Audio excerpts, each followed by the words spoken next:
ಈ ಎಲ್ಲ ಸ್ಪರ್ಧಾರ್ಥಿಗಳಿಗೆ ನಮಸ್ಕಾರಗಳು. ನೀವಿನ್ನು ನಮ್ಮ ಚಾನೆಲ್ ನ ಸಬ್ಸ್ಕ್ರೈಬ್ ಮಾಡಿಲ್ಲ ಅಂದ್ರೆ ಸಬ್ಸ್ಕ್ರೈಬ್ ಮಾಡ್ಕೊಳ್ಳಿ. ಹಾಗೆ ಈ ವಿಡಿಯೋನ ದಯವಿಟ್ಟು ನೀವು ಕೊನೆವರೆಗೂ ನೋಡಿ. ಬನ್ನಿ ಇವತ್ತಿನ ಒಂದು ಪ್ರಶ್ನೆ ಯಾವ ರೀತಿ ಇದೆ ಎಂದು ಚರ್ಚಿಸೋಣ.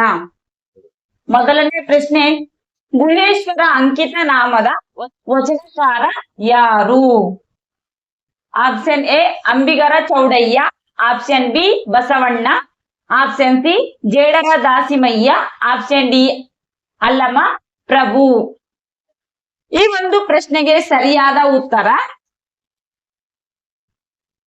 ಆಪ್ಷನ್ ಡಿ ಅಲ್ಲಮ ಪ್ರಭು.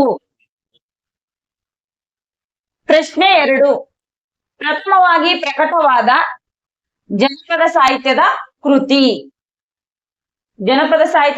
ಕೃತಿ ಯಾವುದು? ಆಪ್ಷನ್ ಎ ಗರತಿಯ ಹಾಡು, ಆಪ್ಷನ್ ಬಿ ಜೀವನ ಜೋಕಾಲಿ, ಆಪ್ಷನ್ ಸಿ ಸರಸ ವಿರಸ, ಆಪ್ಷನ್ ಡಿ ನನ್ನ ನಲ್ಲ. ಈ ಒಂದು ಪ್ರಶ್ನೆಗೆ ಸರಿಯಾದ ಉತ್ತರ ಆಪ್ಷನ್ ಬಿ ಜೀವನ ಜೋಕಾಲಿ. ಪ್ರಶ್ನೆ 3, ಶಿಲ್ಪಿಗಳು ಗುಡಿಯನ್ನು ಕಟ್ಟಿದರು ಎಂಬ ವಾಕ್ಯದಲ್ಲಿ ಕಟ್ಟು ಎಂಬುದು ಆಪ್ಷನ್ ಎ ಕರ್ಮಪದ, ಆಪ್ಷನ್ ಬಿ ಕ್ರಿಯಾಪದ, ಆಪ್ಷನ್ ಸಿ ಧಾತು ಪದ, ಆಪ್ಷನ್ ಡಿ ಸರ್ವನಾಮ ಪದ.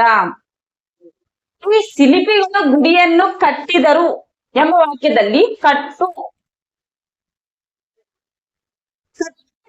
ಎಂಬುದು ಪದ ಯಾವುದಾಗಿರ್ತದ? ಕರ್ಮಪದನ, ಕ್ರಿಯಾಪದನ, ಸರ್ವನಾಮ ಪದನ, ಇಲ್ಲಪ್ಪ ಅಂತಂದ್ರೆ ಧಾತು ಪದನ ಅಂತ ಕೇಳಿದ್ರು. ಕ್ರಿಯಾಪದ ಅಂದ್ರೆ ಮಾಡು, ಕಟ್ಟು.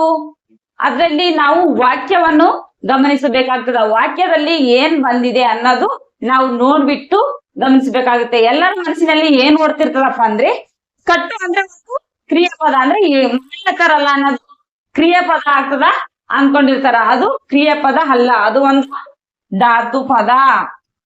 ಈ ಒಂದು ಪ್ರಶ್ನೆಗೆ ಸರಿಯಾದ ಉತ್ತರ ಧಾತು.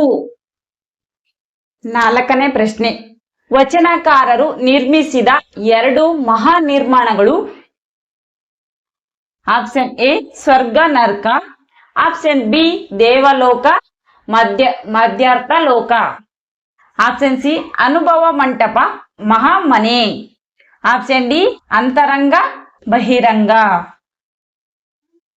ವಚನಕಾರರು ನಿರ್ಮಿಸಿದ 2 ಮಹಾ ನಿರ್ಮಾಣಗಳು ಯಾವುದಪ್ಪ ಅಂದ್ರೆ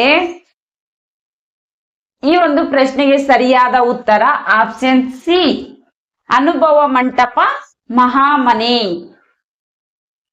ಮಹಾಮನೆಯನ್ನು ವಚನಕಾರರು ನಿರ್ಮಿಸಿದ 2 ಮಹಾ ನಿರ್ಮಾಣಗಳು ಆಗಿರುತ್ತವೆ. 5ನೇ ಪ್ರಶ್ನೆ, ಅಳು, ನಗು, ಕೊಡು, ಮಲಗು ಇವುಗಳು ಯಾವ ಜಾತಿಯ ಕ್ರಿಯಾಪದಗಳು? ಆಪ್ಷನ್ ಎ ನಿಷೇಧಾರ್ಥಕ ಕ್ರಿಯಾಪದ, ಆಪ್ಷನ್ ಬಿ ವಿದ್ಯಾರ್ಥಕ ಕ್ರಿಯಾಪದ, ಆಪ್ಷನ್ ಸಿ ಅಕರ್ಮಕ ಕ್ರಿಯಾಪದ, ಆಪ್ಷನ್ ಡಿ ಸಕರ್ಮಕ ಕ್ರಿಯಾಪದ.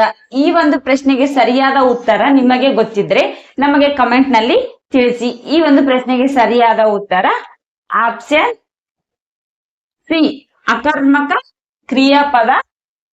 ಅಳು, ನಗು, ಕೊಡು, ಮಲಗು ಇವುಗಳು ಅಕರ್ಮಕ ಕ್ರಿಯಾಪದ ಜಾತಿಗೆ ಸೇರಿದ ಕ್ರಿಯಾಪದಗಳಾಗಿರುತ್ತವೆ.